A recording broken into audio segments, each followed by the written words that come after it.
안녕하세요. 모카 김한용입니다. 카이아와 함께하는 국토교통과학기술 R&D 시리즈 세 번째입니다.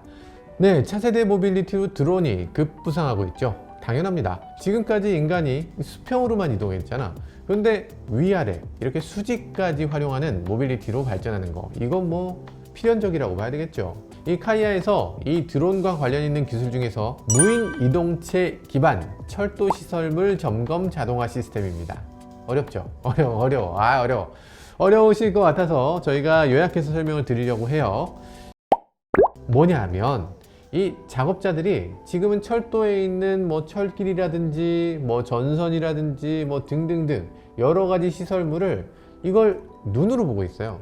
그래서 드론을 이용해서 이 점검 시간을 70% 이상 줄이는 기술이라고 합니다. 이런 것들이 정말 필요한 게 철도 시설물 매년 증가하고 있어요. 철길 자체도 늘어나지만 이 전철화가 점점 증가되면서 이 전기 분야의 주요 시설물이 계속 증가하고 있거든요.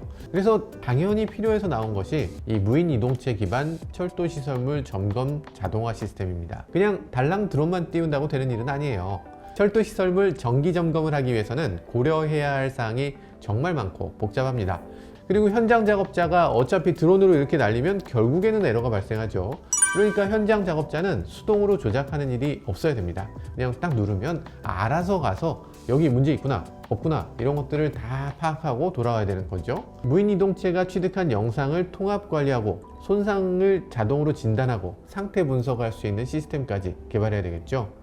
이 중에서도 철도 시설 점검 환경에 적합한 무인 이동체, 이 부분이 눈에 띄는데요. 사실 뭐 전차선에 고전압이 지나가고 고자기장이 있고, 그리고 거기다가 정말 중요한 건 기차가 지나가잖아요. 기차가 지나가면 거기 바람이 얼마나 세게 불 거야. 이런 열차풍도 고려해야 되고요. 전차선 같이 시설물이 있으면 전선이 가는다라니까 그 시설물을 자동으로 회피하는 기술도 있어야 되고, 저도 드론 좋아하지만 사실 드론에서 가장 중요한 게 뭐예요? 이 전선 근처를 가면 안 되는 거잖아요. 왜냐면 전선 근처는 그 전자기파가 일어나서 조종이 잘 안 돼요. 그래서 좀 어려운 점이 있고요. 그리고 나침판도 흔들리기 때문에 이런 것들 좀 어렵죠. 그래서 이 전자기파가 발생하는 철도 운영 환경, 이 환경을 이겨낼 수 있는 강인한 무인 이동체를 만들 수 있는 기술이 있어야 되고요. 이런 드론 만드는 것도 보통 어려운 일이 아닐 것 같습니다. 그런데 그렇게 어려운 일을 해냈네요. 네, 지난해 시제기 2차 테스트까지 마쳤다고 하는데요. 그 내용을 살펴볼게요. 이 철도 도시 시설 점검을 위한 멀티콥터형 무인 이동체, 이렇게 나왔는데요. 기존의 1차 시제기가 이미 나왔고 거기서 검증된 탑재 시스템과 소프트웨어를 기반으로 해서 이걸 업그레이드한 겁니다. 그래서 이 채공 시간, 하늘에 떠 있는 시간이 25분 이상이 돼요. 그리고 최대 페이로드, 그러니까 짐을 얼마나 실을 수 있느냐, 4kg 이상을 실을 수 있다고 합니다. 4kg면 엄청 큰 건데요. 그리고 최대 운용거리 1km 이상의 비행 성능을 만족한다고 합니다. 그러니까 1km 정도의 거리를 그냥 비행기 혼자서 갔다 온다는 거예요.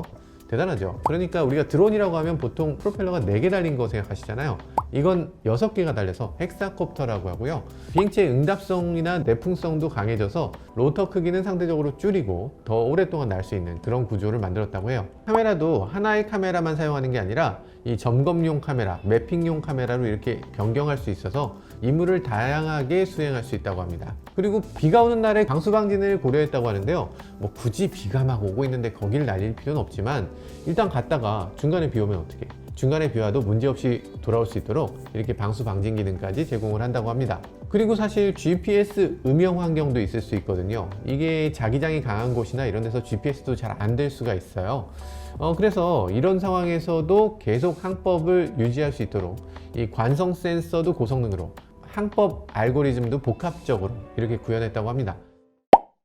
네, 이런 기술이 상용화되면 뭐 여러 가지로 좋겠죠. 우선 철도 시설물 사용 주기 늘릴 수 있고요. 그러면 비용이 굉장히 줄어들 수 있겠죠. 상상하기도 싫은 철도 이탈, 이런 안전사고도 미연에 방지할 수 있고, 그리고 철도 시설물을 점검하는 작업자들의 사고도 줄일 수 있고 업무량도 줄일 수 있으니까 정말 좋을 것 같습니다. 더 크게 보면 더 안전하고 편리한 철도의 미래를 가져올 수 있을 것 같고요. 이 관련 산업의 경쟁력도 키워주니까 이런 기술 정말 중요하다고 할 수 있겠습니다. 네, 지금까지 저는 모카 김한용이었습니다. 감사합니다.